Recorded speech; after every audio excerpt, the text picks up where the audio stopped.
Ladies and gentlemen, a warm welcome to AJ Fletcher up against Bryan Battle this weekend. You are on location in sunny Las Vegas outside the PI by the looks of things, working hard. How's it going, man? Going good. I'm actually just chilling right now. I have a teammate of mine, Jacoby Jones, is fighting for the contender tonight. So out here to support, watch him do his thing and get a contract. What's fight week been for you in the UFC like? Do you have this pretty down by now? Do you feel like you have your feet under the table in this organization, especially getting back in the win column in your last one? Yeah, for sure, for sure. I feel like this will be my fourth fight now. Fourth fight in the Apex total if you include the contender series. So starting to feel like home. What's it like fighting in the Apex? I mean, people talk about it. It's different vibes, right, from a big crazy arena. For sure, for sure. It's bringing back memories just being in there right now. But the contender series was probably the biggest switch up because I mean, everything's new at that point, and then you walk in and you have no intro music or anything, so it's just dead quiet when you go in there and try to get your contract. But it's definitely a different vibe. Maybe not quite as much energy, but it's also a smaller room, so what energy there is, kind of amplifies itself. You guys are main card for this one. How big of an opportunity is it to just show the world what you're about once more? Yeah, it's big. This is definitely the latest on the card that I've been on for sure. Don't want to downplay it, but not too much really changes. Like I'm a little bit later in the card, but everything's still the same. I got to go out there and fight a dude for 3 rounds, 15 minutes, and go out there, give my all, and try to put him in the dirt. He's an exciting guy. 14 seconds finish in his last one, but does that mean that he's just game and he's going to come to fight? Do you like that? Yeah, for sure. He's a tough dude. Some of his quicker knockouts are kind of guys rushing into him a little bit, and he's good on him. He fights off the back foot really well, and he's able to catch guys when they rush in. But I don't think I'm gonna be doing that. I'm gonna take my time and I'm gonna piece them apart. I saw an interview like, you were down to your last $100, was it sometime? Like, how do you deal with that kind of pressure, knowing that you got to pull it out? Um, what other choice do you have? I feel like I don't know. You find yourself in situations where the wind's at your back and everything's going smooth sometimes, and then sometimes you find yourself where it seems like there's just nothing but headwinds ahead of you. Not too much changes for me, depending on where I'm at in that situation, coming off 2 losses or maybe even coming off 8 wins, 9 wins like I was before. I feel like if you let the results dictate a lot of how your mindset and how you go into fights, if you let the results of the previous fight dictate that in terms of how much pressure you put on yourself, or I need to win this fight. That's hard to get a hold of and bring back. So for me, man, I put a lot of faith in my training partners and my training and just how I prepared for the fight, and that's what gives me confidence whether I'm coming off 2 losses or whether I'm coming off a spectacular win like this last. You have a really good approach, I think, when it comes to adversity that probably a lot of people can benefit from. Like, can you tell me a bit about that? Like your attitude towards when things aren't going for you just seems to be pretty spot on. Uh, I don't know if maybe I don't know if I'm the best person to talk on this about, but I've just had really good I feel like I've had really, really good positive role models around me in terms of coaches, in terms of other guy. Dustin Poirier, been around a long time. I've been training down at Factory X for the last 3 4 months. So just being around a bunch of guys who have also dealt with that adversity and just seeing the ones who battle through it, right? There's always a common string, a common theme amongst those dudes who do push through hard shit.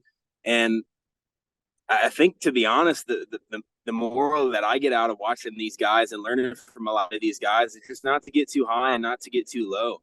Recognize that, yeah, the results are going to come and maybe they won't, but the reason that we do this life and the reason that we pursue MMA and try to fight on the highest level, at least for me, I can't speak to everybody, but it's the life that you get to live and the people and the places that this whole sport brings you. Yeah, money is a part of it. Yeah, fame. Yeah, the lights and all that.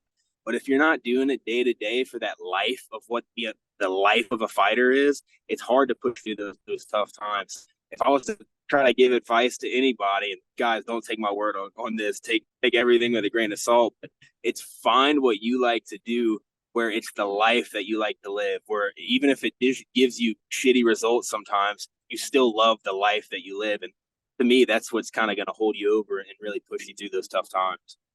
What do you think makes Dustin Poirier such a special fighter, and who would you like to see him fight next? Mm, Man, what makes Dustin special? There's a lot, dude. If I want to look at it from a technical point of view, that dog, he's got one of the meanest dogs in him in all of the UFC. I think his inside boxing is nasty, and his wrestling. I mean, dude, everywhere. I mean, you don't get to the level that he's at without being solid and really good everywhere. But just as a person, what makes him special, I think it's his humility. You know, it gets this rap for people like watching humble guys sometimes. Sometimes they like watching the cocky dudes, whatever. But to me, what I see in Dustin, what I see in a lot of the most humble and I don't even know how you say humility like that, but what I see in a lot of the most humble dudes is they're humble not just in a sense of when they win or when they lose, they handle it well, but in how they approach the game and how they approach other people in the sport. Meaning, the first time I ever met Dustin Poirier, he asked me how I did a certain move, and I had no clue what I was doing. Okay, I was an amateur and I did some like little foot sweep I saw off of YouTube or something. He thought it was cool. He's like, "Hey, dude, what'd you do?" Having that kind of mindset, that kind of growth mindset, where if you're able to learn from a 2 fight amateur or even a 65-year-old guy who has no dreams of competition, approaching every situation like that, whether it be in fighting in a gym or whether it just be some random guy off the street, odds are you're going to learn something. And when you learn something, especially in this sport that's evolving so fast, you're going to stay at the top because you're always exposed to those new ideas, those new things, those new waves coming up. Speaking of new waves, are we seeing a new wave at welterweight? You know, we have a relatively new champion in Leon Edwards. We've got guys like Ian Gary, Jack Della, Shavkat. Is something transitioning at 170? I think so. I think it's a little bit of the newer guys, kind of my what would you call it? My class coming through, I guess. But I think it's also I saw a stat the other day that a lot of the top of the welterweight division's been kind of slow a little bit in terms of taking fights and turning around and really pumping out fights. So I think it's a little bit of that. I think it's also, like you said, a little bit more of my guys, or say my guys, the guys around me that got in the UFC within a year or so of the same time as me, really kind of just hitting their stride. We're all probably around 4 or 5 fights now in, and you know, it, it's a mix of things. With moves, but whoops, when they finally get to that level, you finally get to the UFC level. It's not just implementing new moves and all that. When you get in there, it has, how would I describe this?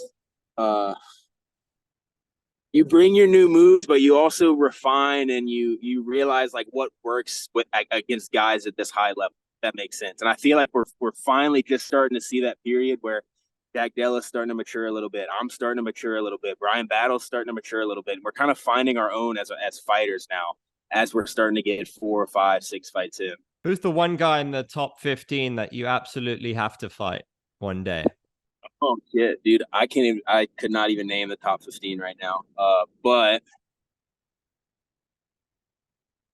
there are some names for me. Give me some names if you don't mind. Okay, well, I mean, top 15, and we got Chiesa, Magny, Holland, Jack Della, Ian Gary, Luque, Sean Brady, Jeff Neal, Stephen Yeah, Thompson. yeah. I want to fight all the dudes that are ahead of me. To be honest, I know that's the generic answer, but like I see a fight with Jack Della playing out really exciting. I see a fight with a lot of those dudes that have been in the top 15 playing out really, really exciting and really good matchups for me as well. It's tough for me to, I don't have any, I want to fight Ian Gary. That'd be pretty cool. I think that'd be a good little step. I'm the real Slim Shady. I don't really have much hair right now, but yeah, I think I maybe make a run for that. What about Stephen Thompson? The window's closing on that one. He's kind of like the last of that generation with like Masvidal, Lawler all retiring. Is that one that intrigues you? Yeah, that'd be cool. Yeah, this isn't a great interview answer, but I really don't care. Fair enough. So you're down for anything, anybody, anytime, basically, and that shines through. We're gonna wrap up with a little quick fire.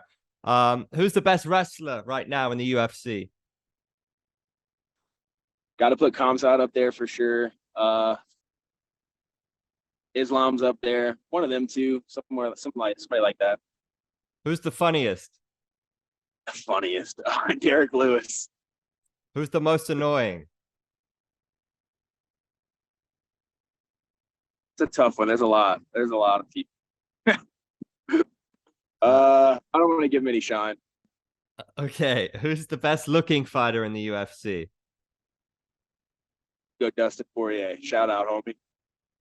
Best dressed? Dustin Poirier. Shout out. Uh, who has the coolest tattoos? Uh,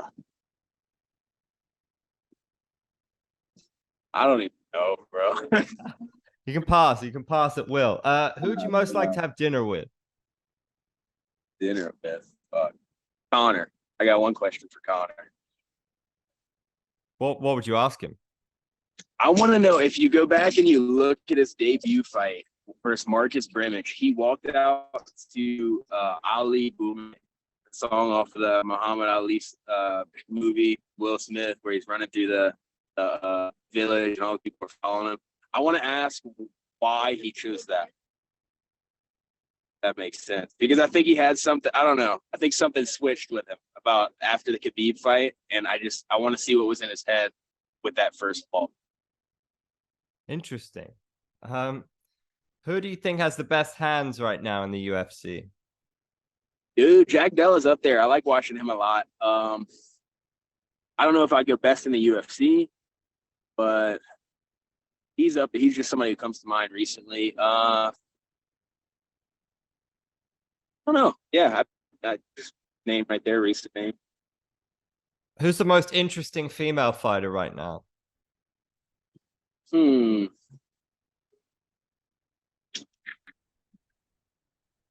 Grasso, I guess, taking out the champ twice, well, 1.5 times, I guess. Who has the highest fight IQ? Highest fight IQ. Oof.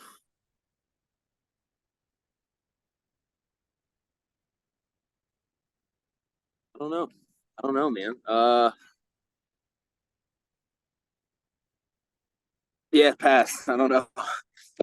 I get a lot of people saying Volk and a lot of people saying John Jones. I could see Volk. I wouldn't go John Jones. I think he is smart, but I think Volk is, if you want to talk strictly fight IQ, I think Volk, because he's like me for his weight class, short, stocky guy, but he figures out how to use it in a way where he doesn't get hit a lot, which I feel like is tough for shorter fighters in the weight class. So I go Volk. Who would make the best movie star in the UFC? Cowboy. Well, I guess he already kind of is. Dude. And final one. Well, who would you want by your side in a street fight?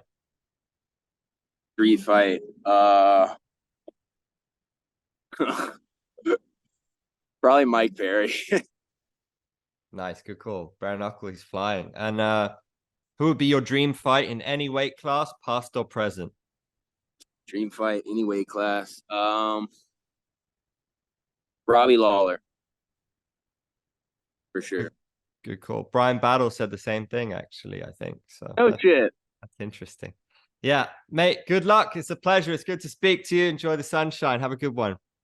Thank you, brother. You too.